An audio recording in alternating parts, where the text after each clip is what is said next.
ऐसी हालत है इस वक्त देश में कि जिनका शिक्षा से कोई संबंध नहीं है वो शिक्षा मंत्री, जिन्होंने कभी किचन में पैर नहीं रखा वो खाद्य मंत्री बने हुए। मतलब नहीं वो खाद्य मंत्री होंगे।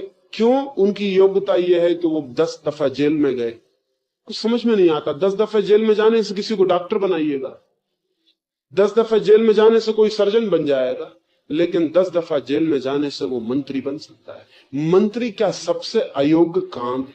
इसके लिए कोई योग्यता की जरूरत नहीं। इस वक्त हिंदुस्तान में अगर चपरासी भी होना हो तो एक विशेष योग्यता की जरूरत, लेकिन प्रधानमंत्री भी मुल्क का होना हो तो किसी योग्यता की कोई जरूरत नहीं। सबसे अयोग्य काम जिसके लिए शिक्षित होने की, योग्य होने की, किसी तरह के विशेष ज्ञान की कोई जरूरत नहीं है, वो राजनीति। इसलिए राजनीति अशिक्षित, अयोग्य, जो कुछ भी ना कर सके, सब तरह से पंगु, बुद्धिहीन, उन सबका धंधा बन गया, उनका अड्डा वहां खड़ा हो गया। इससे मुल्क को बचाना पड़ेगा। आज अजीब हालत है। जो सोच सकते हैं, विचार सकते हैं, उनकी कोई आवाज नहीं। जो जोर से चिल्ला सकता है, मुक्का पटक के टेबल बजा सकता है, 10-5 आदमियों को किसी भांति राजी कर सकता है अपने को कि ये बाबूजी हैं, नेताजी हैं कहने के लिए, वो आदमी जीत जाएगा, वो मुल्क में ताकत में पहुंच जाएगा, वो फिर बैठ जाएगा वहां।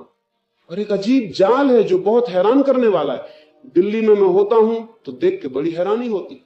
बड़े नेताओं से मिलना होता है तो बड़ी हैरानी होती कि नेता का बड़ा होना क्या जरूरी रूप से बुद्धि का छोटा होना होता है? शरीर तो जरूर नेताओं के बड़े हो गए और शरीर फैलते ही जा रहे हैं, अत्यंत कुरूप और बेढंगे होते चले जा रहे हैं, लेकिन बुद्धि भीतर से बढ़ती जा रही है।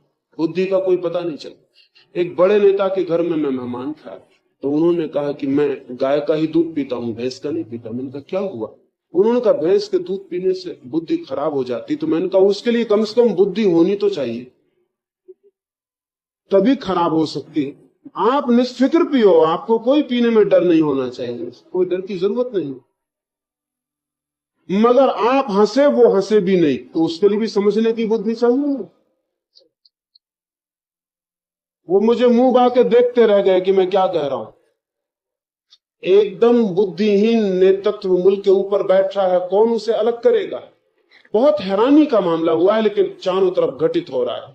और इसे कैसे रोका जाए? युवकों को राजनीति में भाग नहीं लेना चाहिए, लेकिन राजनीति पर गहरी नजर रखनी चाहिए, समझना चाहिए, पहचानना चाहिए, अध्ययन करना चाहिए। जब वो कल जिंदगी में भाग लेने आए तो जो भूल पिछली हमने 20 सालों में की है वो आगे ना हो, इसका बोध, इसकी मेहनत, इसका श्रम उन्हें उठाना।